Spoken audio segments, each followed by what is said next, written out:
23 children were discovered locked in the basement of a Georgia plantation in 1864. Asterisk, they were found in total darkness beneath Thornhill Estate in Burke County, huddled together on the packed dirt floor, some as young as 4, others already on the edge of adolescence. Every single one of them shared the same unsettling features: high, sharp cheekbones, pale green eyes, and auburn hair shot through with strands that caught the light like gold. Asterisk. Union soldiers from the 34th Massachusetts Infantry had to break through iron doors to reach them.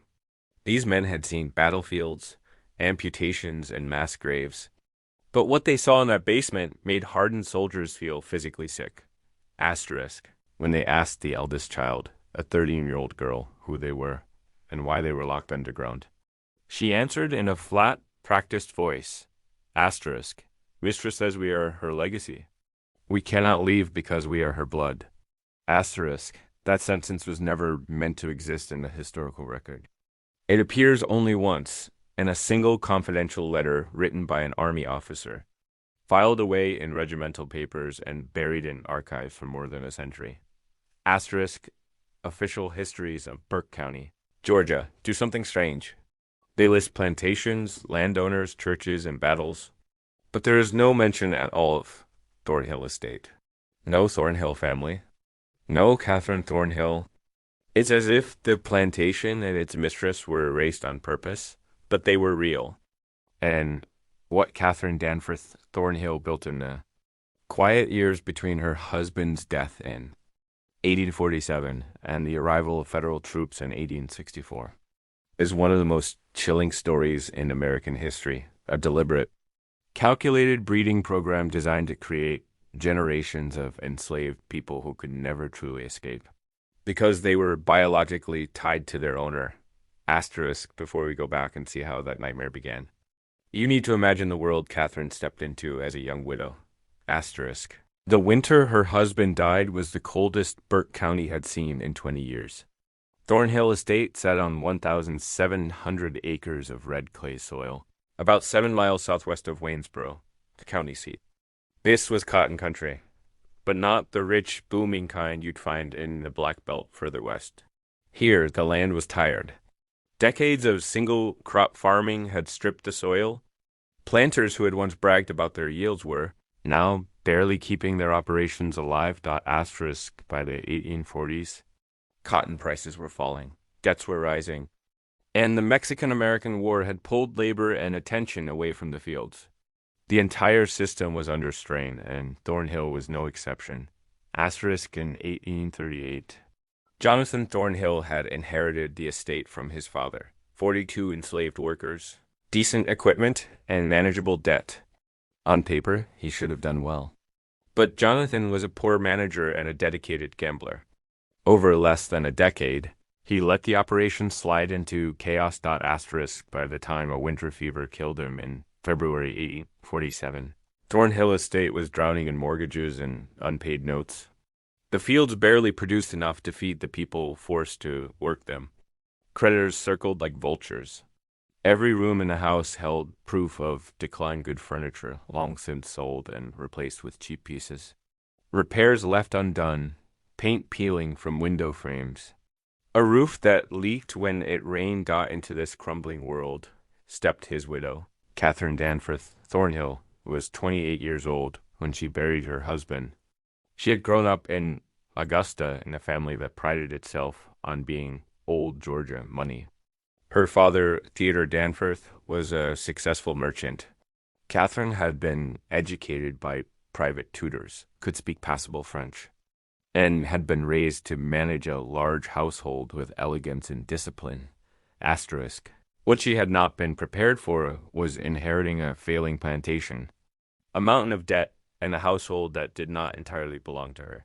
Asterisk. Jonathan had a son from his first marriage, a 16-year-old boy named Richard. His mother had died giving birth to him. Jonathan remarried 5 years later, and Richard never forgave the replacement. He saw Catherine as an intruder who had taken his mother's place and quietly resented her for it. Asterisk. While Catherine paced the halls, calculating how to keep Thornhill afloat, Richard hid in the small library, burying himself in books and avoiding both his stepmother and the brutal realities of plantation life. He was a quiet, bookish boy, too gentle for the world he'd been born into, and far too sympathetic toward the enslaved people on the property for Catherine's liking. Once, he had even suggested teaching them to read. Catherine shut that idea down instantly. In her mind, it was not only dangerous, it was almost treasonous. Asterisk beyond the main house. Past the kitchen, smokehouse, and overseer's cottage stood the slave quarters. In 1847, just 31 enslaved people remained on Thornhill land. 11 men, 13 women, 7 children. 16 others had already been sold in the previous 3 years to feed Jonathan's gambling debts. Those who were left understood exactly what that meant. More sales were coming. Families would be broken again. Asterisk fear hung over the quarters like fog over the Savannah River. Asterisk Catherine spent the first month after Jonathan's death in a kind of cold, controlled rage. She met with the estate's lawyer, Ambrose Talbot, who laid out her options in blunt legal language. Asterisk, she could sell the plantation and the remaining enslaved people, pay the debts, and retreat to Augusta to live under her father's roof as a dependent widow with little to her name. Asterisk, or she could try to make Thornhill profitable again.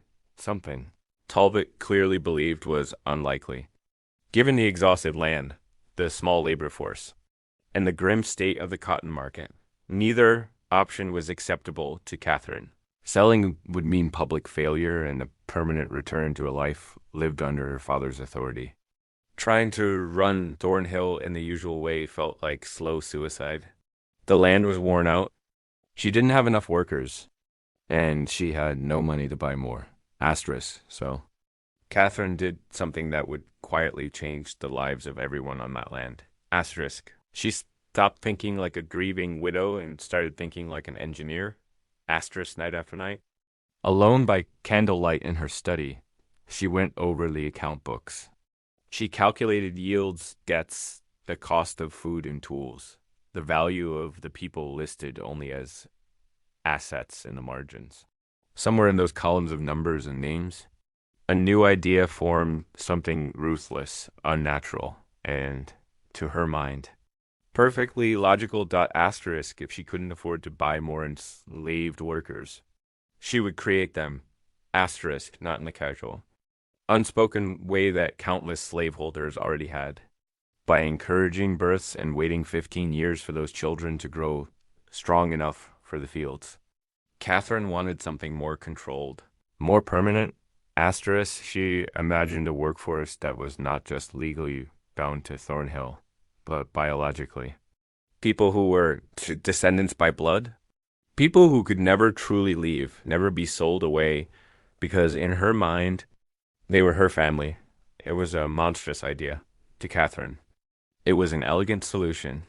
Asterisk, she began a new book, not a diary of grief, but a set of cultivation records.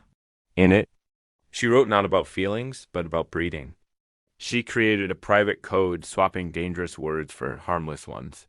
Children were seedlings. Men she selected became rootstock. Pregnancies were plantings. Asterisk, the pages filled with charts that looked at a glance, like agricultural plans, seasons, soil, harvests. In reality, they were blueprints for human lives.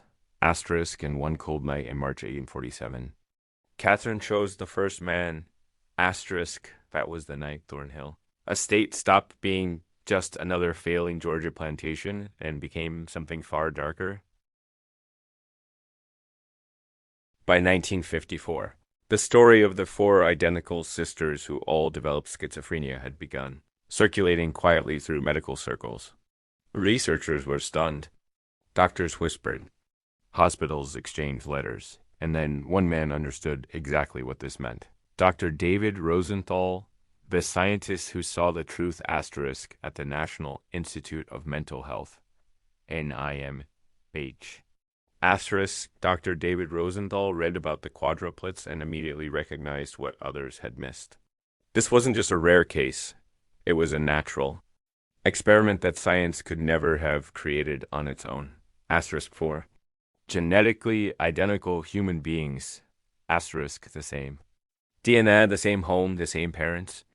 Asterisk yet, each with a different version of the same devastating illness. Asterisk, if there was ever a chance to understand nature versus nurture. This was it. The invitation that changed their lives. Asterisk. Dr. Rosenthal contacted the Genian family personally. Asterisk. He explained that their daughters could receive cutting-edge treatment. Asterisk, better than anything available in their small town, while also helping answer one of the greatest scientific questions of the century. For Mrs. Genian, whose generation had been wrongly taught that mothers caused schizophrenia, this was a chance to clear her own name. She agreed. Asterisk in 1955. All four sisters were moved to in Bethesda, Maryland. Asterisk, it would become their home. In their laboratory for the next 3 years. Asterisk life. Inside the most advanced psychiatric facility in America. Asterisk. The quadruplets were placed in a special research wing. Asterisk, their days were filled with psychological interviews, neurological exams, group therapy sessions, individual therapy sessions, sleep recordings, behavior, observations, medication trials, every step. Asterisk, every emotion, every hallucination, every moment of clarity, all recorded, all analyzed. Asterisk, all. Compared. Asterisk files grew thicker with each passing month. Asterisk doctors debated endlessly. Asterisk students came from universities to observe them. They were no longer four sisters. They were the most important psychiatric case in America. Asterisk, what the first tests revealed. Asterisk, after the initial evaluations, one shocking truth became clear. Asterisk, although the sisters had identical DNA, their illnesses were not identical at all. Nora had the mildest form. Asterisk. Iris had hallucinations, but moments of self-awareness. Asterisk. Hester lived a fortress of paranoia. Asterisk. Myra was trapped in the most severe, devastating version. A near-permanent psychological storm. Asterisk. Same genes, different minds, different scars, different fates. The scientific world had never seen anything like it. Asterisk, and researchers knew. Asterisk, something beyond genetics was shaping these girls' lives. The question now was what? Once researchers accepted that genetics alone could not explain the four sisters' different outcomes, they turned their attention to something far more complicated, their childhood. The deeper they looked, the darker the truth became. Nora, the slight advantage that saved her. Nora, the firstborn by only a few minutes, had received something the others didn't. Asterisk, a little more time with her mother during the earliest days of life. Asterisk, a few extra minutes of holding. Asterisk, a few more moments of skin-to-skin comfort. Asterisk, a slightly stronger bond before the chaos of raising. 4 babies set in. Asterisk, researchers realized something remarkable. Those small differences acted as a weak but real protective shield. Her symptoms were the mildest for a reason. Asterisk, Iris. The dreamer who built her own armor. Asterisk, Iris had always been the most verbal, the most imaginative. As a child, she invented elaborate fantasies to escape the suffocating atmosphere at home. Asterisk. Those fantasies eventually twisted into delusions. Asterisk, but in a strange way, they protected her. Her mind gave her a story where she wasn't powerless, where she had a mission, where she mattered. Her schizophrenia was real and painful, but her imagination softened its brutality. Myra, the father's favorite, and his victim Myra's story was the most horrifying. Through interviews, diaries, and therapy sessions, researchers learned that she had suffered the worst and most invasive attention from her father. Asterisk, she was watched more, controlled more, touched more, sexualized more. Her trauma was the deepest, her fear the strongest, her mind the most shattered. Asterisk, it was no coincidence. She developed the most severe, catatonic form of the illness. The worst environment produced the worst outcome. Hester, the girl taught to fear everything, asterisk. The youngest was punished most often, asterisk, even tiny mistakes. Triggered harsh reactions from her father, asterisk, she learned early. That the world was dangerous, asterisk, that.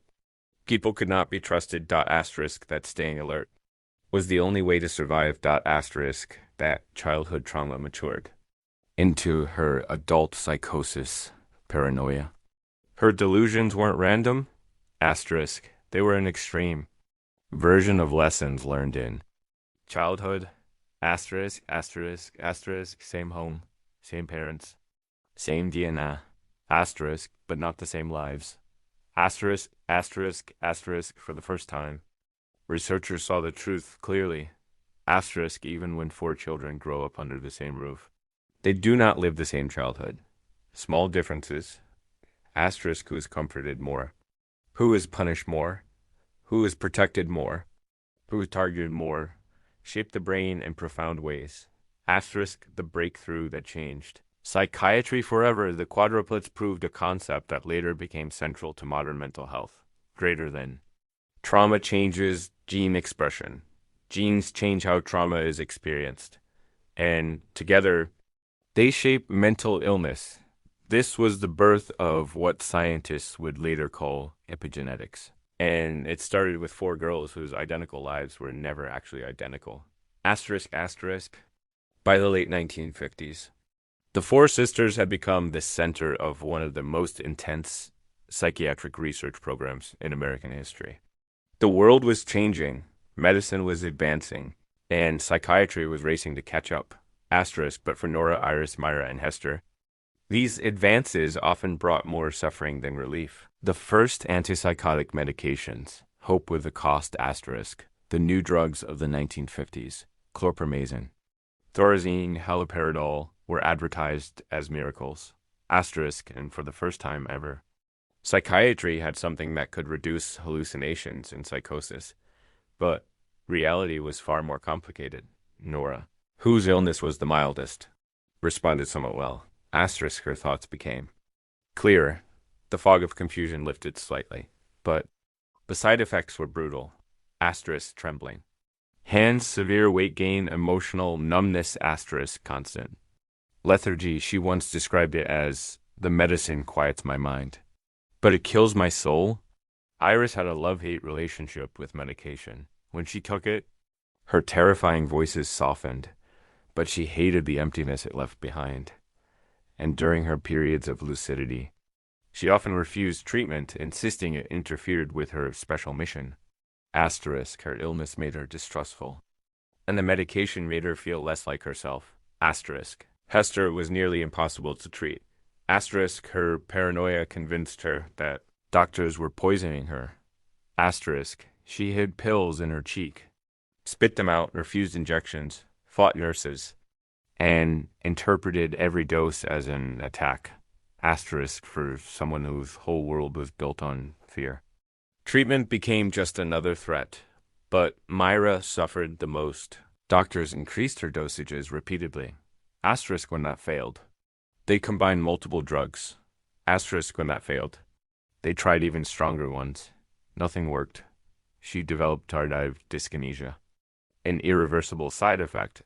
Asterisk, involuntary facial movements, tongue spasms, grimaces she could not control. Asterisk, she was the sister who suffered the most trauma. And now she suffered the most from the medication meant to help her. Asterisk, electroconvulsive therapy, the shock that erased memories, asterisk. In 1950s and 1960s, ECT, shock therapy, was common, and all 4 sisters received it. Sometimes it calmed their agitation or reduced depression, but the cost was devastating. Memory loss, asterisk, entire months. Even years erased, memories already broken by schizophrenia were shattered further by the treatment. Asterisk, their past, their identity, their moments of clarity, all blurred by electricity. Life spent under observation, asterisk. While the medical world celebrated the quadruplets as a scientific treasure, asterisk, their daily lives were painfully restricted. Endless interviews, Endless tests, endless questions, endless eyes watching them. Asterisk, they were treated. But they were also studied relentlessly. Asterisk, doctors took notes while they cried.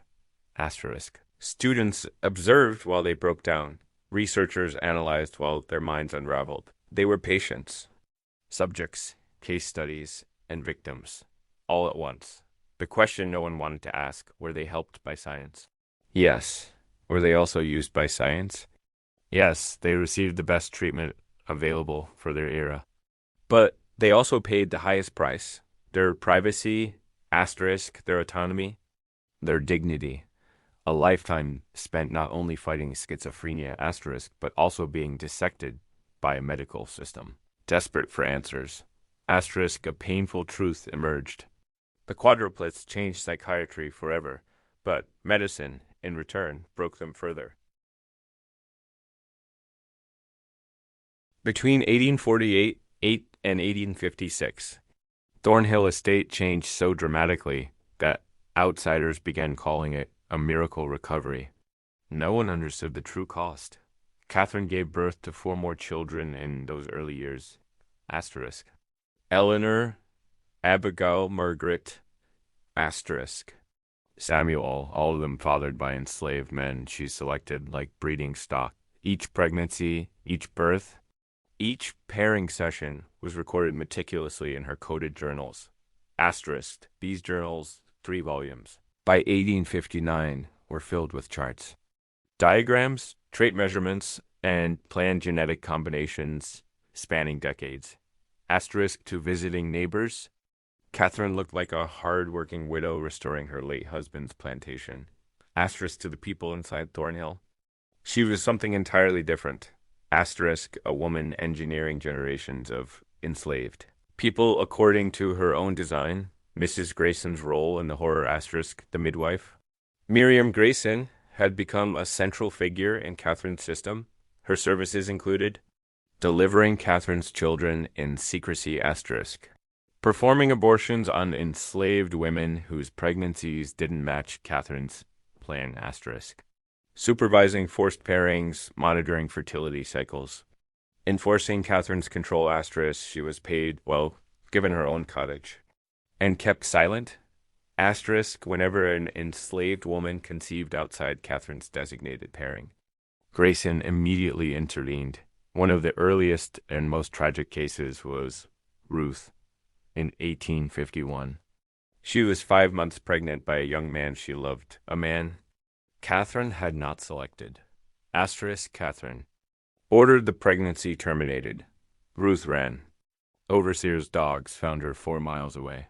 Asterisk, she was dragged back, held down, and forced to undergo a brutal miscarriage induced by Grayson's powders and knives. Asterisk, Ruth survived physically, but something inside her shattered. Asterisk, she died 2 years later at just 24. Asterisk, her story became a whispered warning in the quarters. Proof that Catherine would destroy any life that didn't fit her blueprint. Catherine's children, a distorted privilege, asterisk, by 1856. Catherine had 10 children from her breeding program, but they lived in a strange limbo. Legally enslaved, raised as privileged house children, fed well, dressed well, taught to read and write illegally by Catherine, asterisk, isolated from the rest of the enslaved population, asterisk. They were told they were orphans, whom Catherine had adopted out of Christian charity, asterisk, in reality. They were her biological offspring, but she never intended them to be free. They were the core breeding generation, the foundation of her entire system, the emotional nightmare for the fathers. Asterisk. The enslaved men Catherine used were forced to live with unbearable psychological torment. They knew they had fathered children, but they were forbidden to acknowledge them, forbidden to show affection, forbidden even to look at them. For too long, asterisk, Catherine sold the first father, Isaac, soon after the birth of her son. Asterisk. She knew that his continued presence might destabilize the lie she told the community and the lie she told the children themselves. Asterisk. He was sold to Alabama and never saw his son again. The overseer and the whip, asterisk. When some of the men resisted being selected, Catherine turned to violence. Asterisk. The overseer, Virgil Kane, was infamous for brutality. Asterisk in 1855. A man named Thomas refused to come to the main house. Asterisk he was married. His wife Hannah was pregnant. He did not want Catherine to use him. Asterisk Kane whipped him. Publicly dashed 30-9 lashes until his back was torn open. Then Catherine summoned him anyway. Thomas went. He had no other choice. But he never spoke again about what happened inside the main house. Some wounds are deeper than scars. Asterisk a plantation.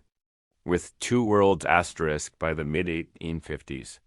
Thornhill Estate had an unnatural structure. 1. The field workers, families who lived in the quarters and worked the cotton fields, watched constantly by the overseer.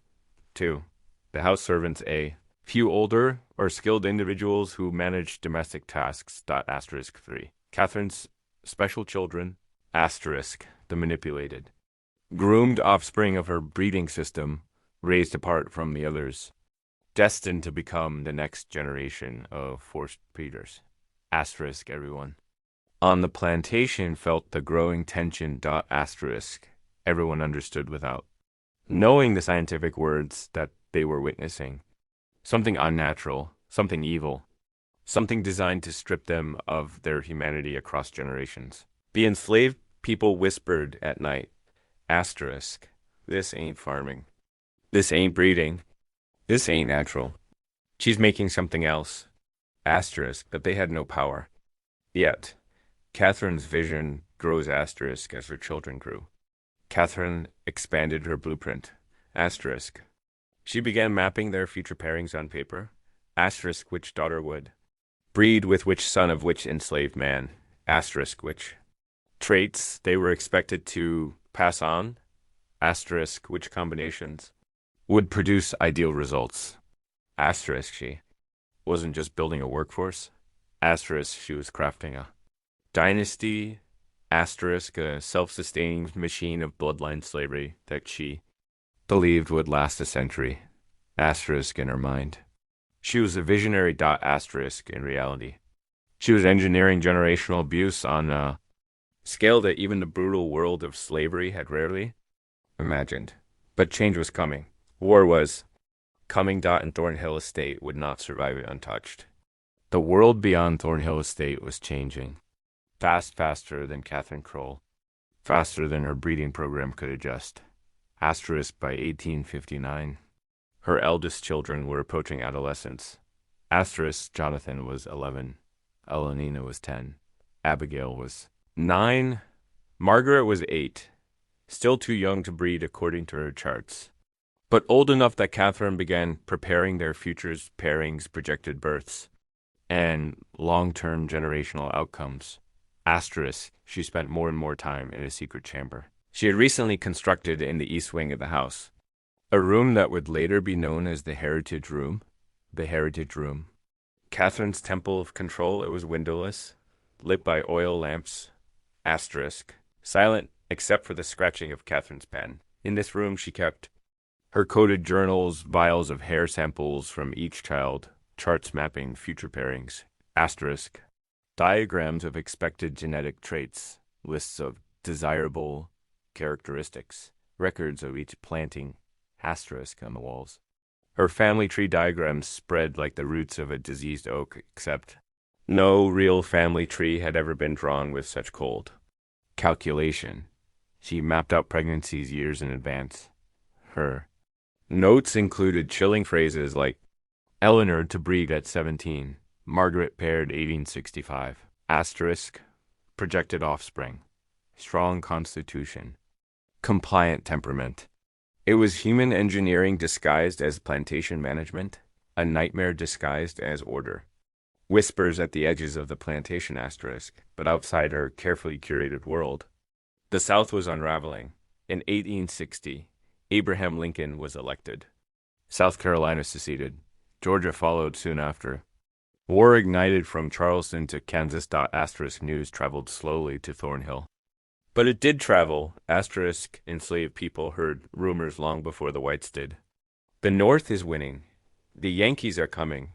Freedom may be near. Whispers turned to quiet excitement. Excitement turned to hope. And hope, in a place built on forced breeding and stolen bodies, was dangerous. The overseer leaves, and control weakens. Asterisk Virgil Kane, the cruel overseer, enlisted in the Confederate Army in 1861. Asterisk by 1862. He was dead killed at Shiloh.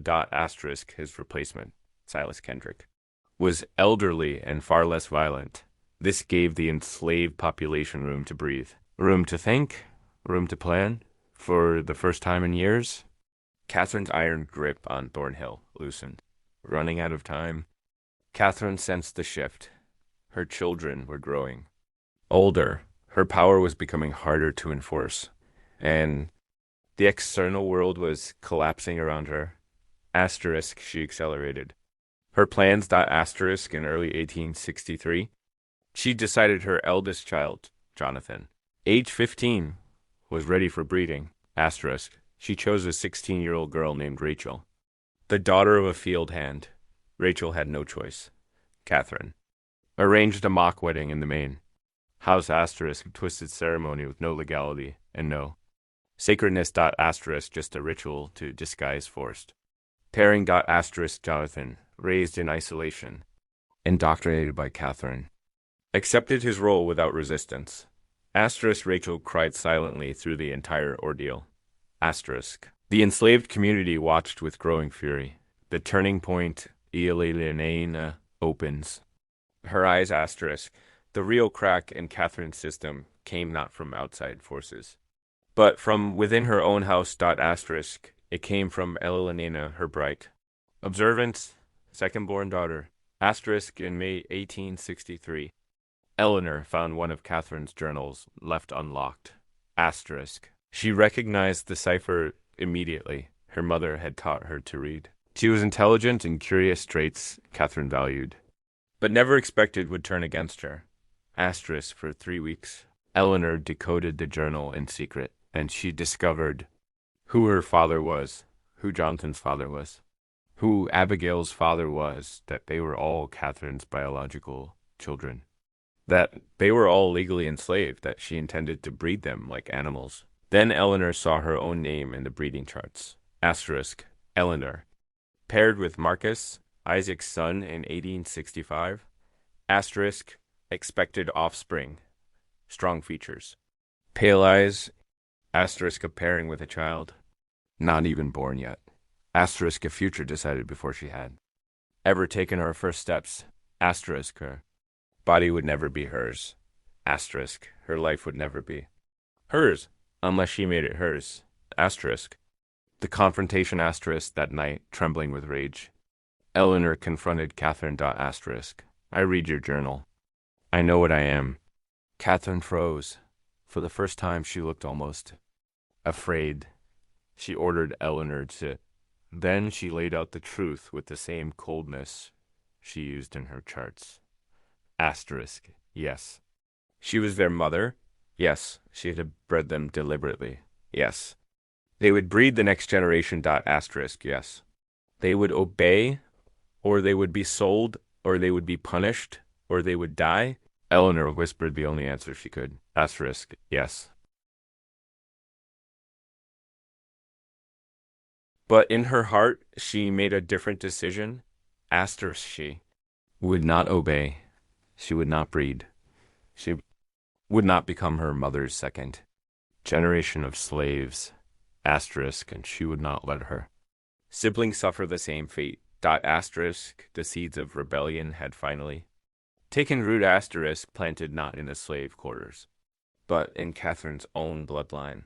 After Eleanor confronted Catherine, everything inside Thornhill State changed quietly at first, like a shift in the air before a storm. Asterisk Catherine believed she had frightened her daughter back into submission. Asterisk she believed fear would keep the children obedient. Asterisk she believed her breeding program was still under her full control.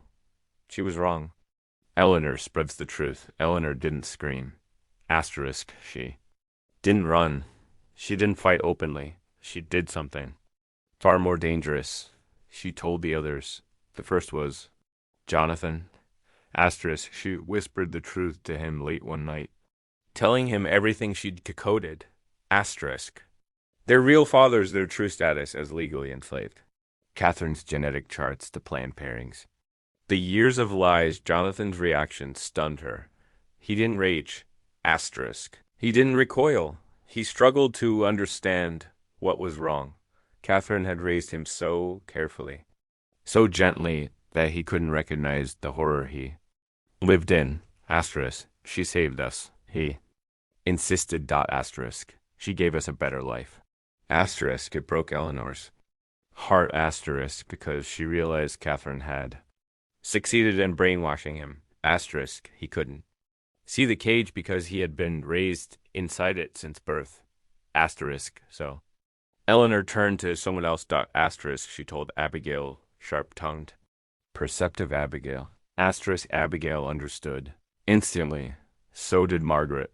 So did Samuel. Asterisk. The older children united silently. Secretly, for the first time in their lives. Asterisk. They shared a truth that had been hidden from them since birth. Their mother was their captor. They were not a family. Asterisk. They were a system. Asterisk. A system built to breed. Tension in the main house. Catherine felt the shift almost immediately. She couldn't name it, but she sensed the way her children watched her, the silence at meals. Asterisk. The stillness when she entered a room, the new barrier in their eyes. She had raised them to be obedient. But now they had something dangerously powerful knowledge. Catherine considered punishing them to restore control. Asterisk. The bruises, injuries, or trauma could interfere with her carefully. Calculated breeding timelines. Asterisk. Selling them was impossible. They were too valuable. Selling them would destroy years of planning. Asterisk. So Catherine waited and watched and tightened her rules even more. New kind of whispering. Asterisk. Meanwhile, in the slave quarters, a new kind of energy was building. Not hope. Anticipation. Asterisk. Stories of Eleanor's discovery spread quietly through the cabins. Asterisk. Not the details of the journals. Those were too dangerous to speak aloud. Asterisk. But the simple truth that Catherine's own children were turning against her. Asterisk. Hope. Respected elder in the quarters said one night. Asterisk. When the master's house cracks, the whole world changes. Enslaved families began preparing in subtle ways, saving food scraps, strengthening secret bonds, sharing rumors about Union victories, watching the main house more closely, marking the days on hidden calendars. Something was coming. They could all feel it. Asterisk. They just didn't know when. Catherine's countermove. Asterisk. Catherine responded with brutality disguised as discipline. Asterisk. In August 1863, a 17-year-old girl named Grace attempted to run.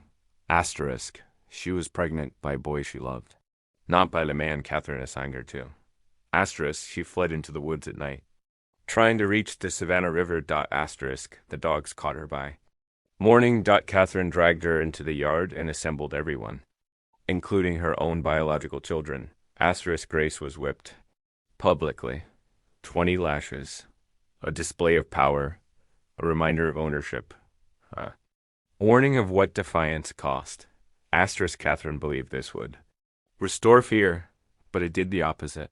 Grace's screams didn't break the enslaved people. Asterisk. They hardened them. They united them. They convinced them that Catherine would never stop. Asterisk. Not unless someone stopped her. First, the secret meeting in the woods. Asterisk. A month later, Eleanor slipped away from the house and met with women from the quarters deep in the trees. Asterisk. They sat in a circle, speaking softly, carefully.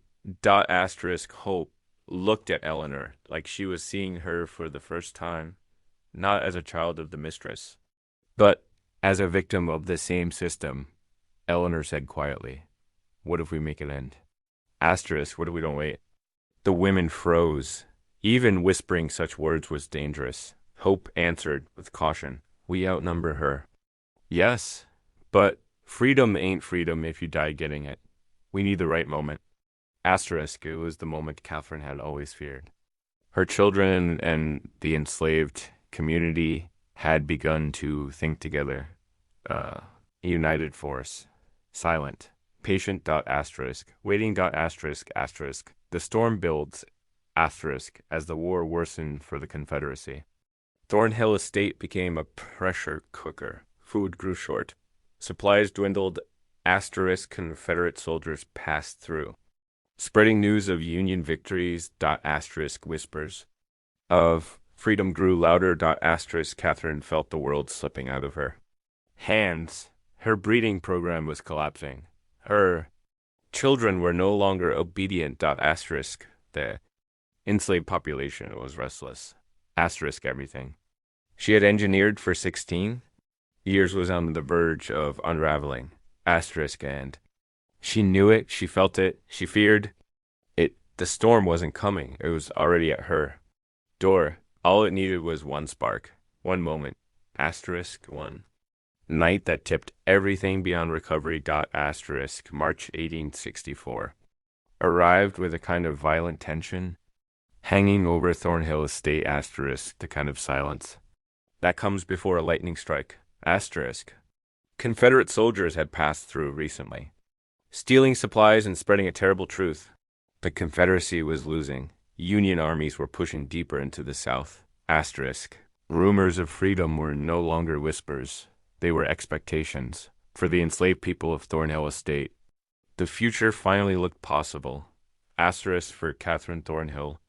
The future looked like destruction. She understood if the war ended, asterisk, if the enslaved population was freed, her entire breeding dynasty would collapse instantly. So she made a decision. Asterisk, a catastrophic, final, unforgivable decision. Catherine's last gathering. Asterisk. On the night of March 17th, 1864. Catherine summoned all her biological children to the main house. 11 children in total, from 16-year-old. Jonathan down to the youngest infants, barely 6 months old. The children stood uneasily in the parlor, sensing danger, sensing something cold in their mother's voice. Asterisk, Catherine spoke calmly, almost gently. Asterisk, the war may end soon. And when it does, there will be chaos. People may try to take you from me. I cannot allow that to happen. Eleanor stepped forward. What are you planning? Catherine gave no direct answer. Instead, she led them down a corridor to the heritage room for the first time. All the children saw the truth of the room, the journals, the charts, the vials of hair, the breeding, diagrams, the entire map of their engineered lives. Then Catherine unlocked a cabinet and removed a wooden box. Asterisk, inside were bottles filled with a clear liquid. This is for your protection. Asterisk, Catherine opened one bottle and said, the word that froze every child in place. Asterisk, laudanum. Opium, a sedative. Asterisk, a painkiller. Asterisk, poison in large doses. Asterisk, in small amounts, she said. It eases suffering. In larger amounts. Asterisk, it ensures peace. Abigail gasped. You want to kill us. Asterisk, I want to save you. Catherine hissed. Asterisk, you are not white. Enough to be accepted by whites. Asterisk, you are not black. Enough to be accepted as FREEDN. Asterisk, you would belong. Nowhere. You would be lost. I will not let that happen. She truly believed it. Asterisk in her twisted mind. Killing her children was mercy. Jonathan steps forward. 16-year-old Jonathan. Her eldest son. Asterisk, her favorite. The one she had molded most carefully, stepped between his siblings and Catherine. Asterisk, his voice shook. But he did not move aside. Asterisk, no.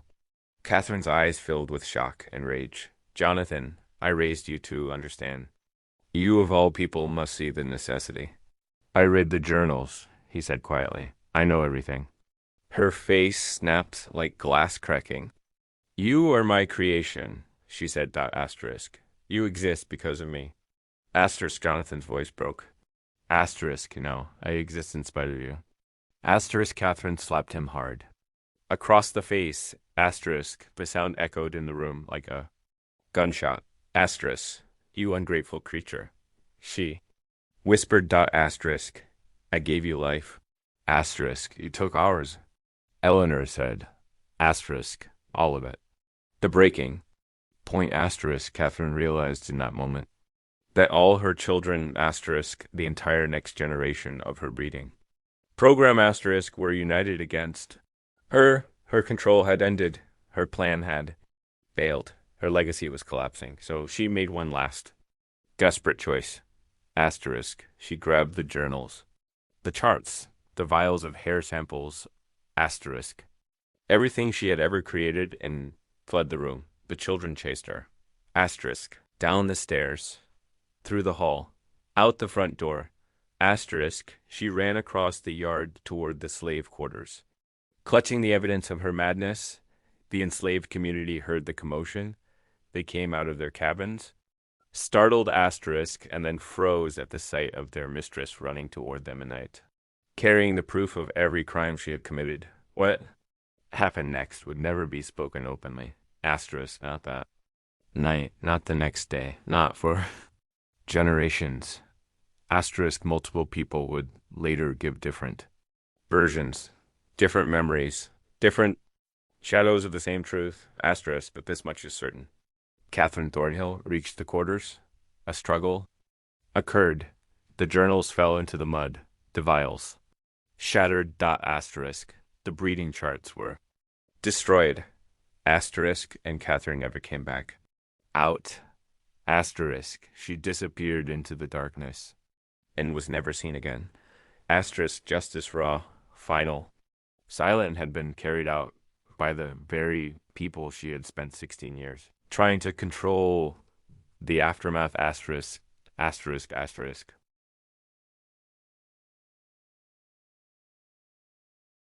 Minutes later, Jonathan and Eleanor reached the quarters. Chaos filled the air. Shouts, smoke, fear, relief, hope. The elder woman looked at Jonathan and said simply, "She's gone. That's all you need to know. Asterisk. Let it rest." Asterisk. Jonathan stared at her, horrified. Asterisk. What did you do? Hope's voice was steady. What needed doing? Eleanor touched Jonathan's arm. "Let it rest," she whispered. And they did, because they understood. Catherine's death was not murder. It was freedom for the enslaved people. Asterisk. For the children she created. For everyone who had lived under her shadow. The official story the next morning. The overseer reported Catherine missing. The sheriff investigated. He found nothing. Asterisk. The official report read. Asterisk. Mrs. Thornhill likely fled due to fear of approaching Union forces. The truth was buried. Under mud. Asterisk. Under silence. Under the protection of the people she had once enslaved. And Thornhill. Estate would never be the same again. Asterisk. When Catherine Thornhill vanished in March 1864. Thornhill estate did not fall apart overnight. Asterisk. It unwound slowly, quietly, like a great machine whose central gear had suddenly been removed. Asterisk. Her children, confused and traumatized, stayed in the main house under the wary supervision of the elderly overseer, Mr. Kendrick. Asterisk. The enslaved population went about their work cautiously, watching the horizon, listening for Union soldiers, waiting for the future to arrive. Asterisk. But everyone, every man, woman, and child who had lived under Catherine's rule knew the truth. The monster was gone, and she wasn't coming back. Asterisk. What they didn't know was how to live without her shadow. Asterisk. Not yet. Freedom reaches. Thornhill. Asterisk. In April 1865.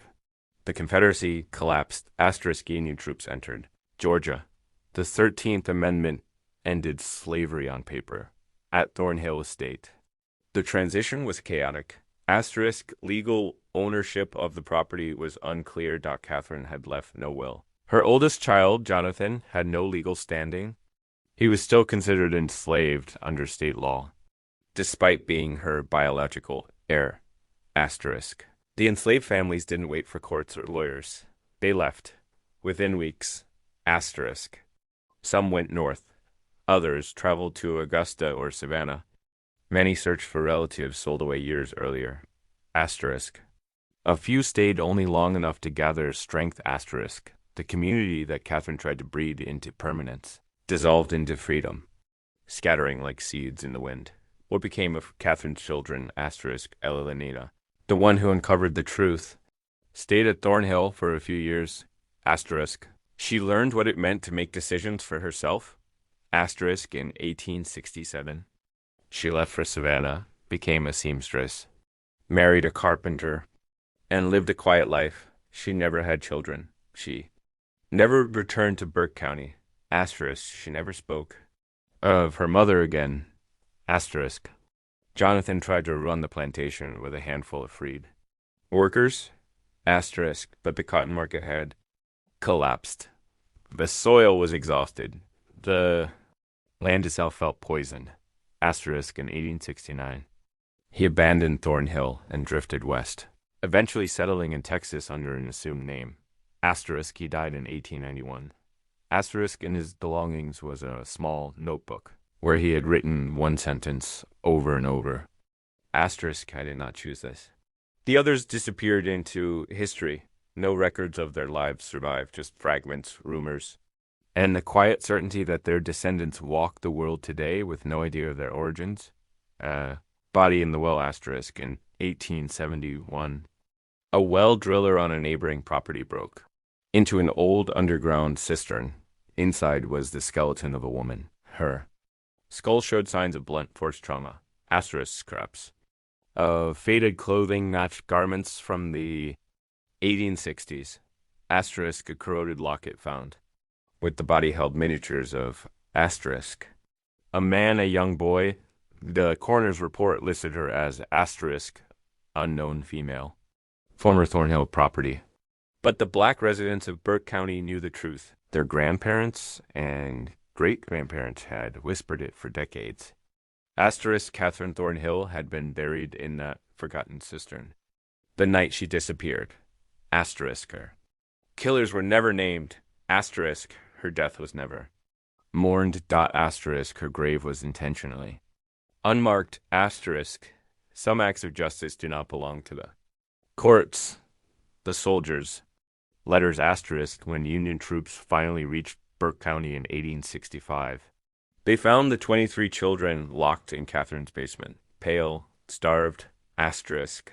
Identical in features, silent with trauma. Captain Samuel Reynolds wrote a confidential letter describing Catherine's breeding program, interviews with witnesses, decoded journals. The forced pairings across generations, he wrote. The details are too grotesque to record in full. Asterisk. And then added, asterisk. Whatever justice befell this woman before her arrival was richly deserved. Asterisk. Reynolds destroyed several pages of his notes, fearing what the information might unleash if made public. Asterisk. His letter was buried in courthouse archives for almost a century. The hidden legacy. Asterisk. What happened to the 23 children found in the basement? History loses them. Some were taken in by freed families. Asterisk. Others vanished into the migration patterns of the Reconstruction era, but it is almost certain that some survived. Some had children. Asterisk. Those children grew and had children of their own. Asterisk. Which means somewhere. Asterisk. In Georgia, Alabama, South Carolina, or far beyond. Asterisk. There are people alive today carrying Catherine Thornhill's unmistakable features. Pale green eyes, auburn hair with golden strands. Asterisk. Sharp, high cheekbones. Asterisk. People who will never know the true darkness behind their ancestry. Asterisk. People who will never know they came from a woman who tried to build a dynasty out of cruelty, control, and stolen lives. The land remains. Silent Thornhill estate was abandoned. The house partially burned in 1871. Asterisk. The land was sold for back taxes in 1878. A timber company cleared the acreage. Today, the fields have returned to forest. Asterisk. The foundation stones of the main house still lie buried under leaves and vines. The old cistern has collapsed, and the county maintains no marker, no sign, no plaque for what happened there. Asterisk. But the story lives on. and whispered oral histories in court. Archives, asterisk, in the descendants of. Survivors, asterisk, in the quiet acknowledgement that evil can grow anywhere power goes. Unchecked asterisk, and in the truth that the people, Catherine, tried to erase ended up erasing her. Instead, the final truth, asterisk, some. Histories are too dark for textbooks, asterisk, some. Atrocities are too painful for monuments, but remembering them matters because forgetting them allows their echoes to return, asterisk, Thornhill. A state may be gone, but the lessons it carries still matter. Power without limits becomes cruelty. Silence becomes complicity. Humans are not property, no matter how brutally someone believes otherwise. Asterisk, and sometimes. Justice comes not through courts or armies, but through the courage of those who refuse to be broken.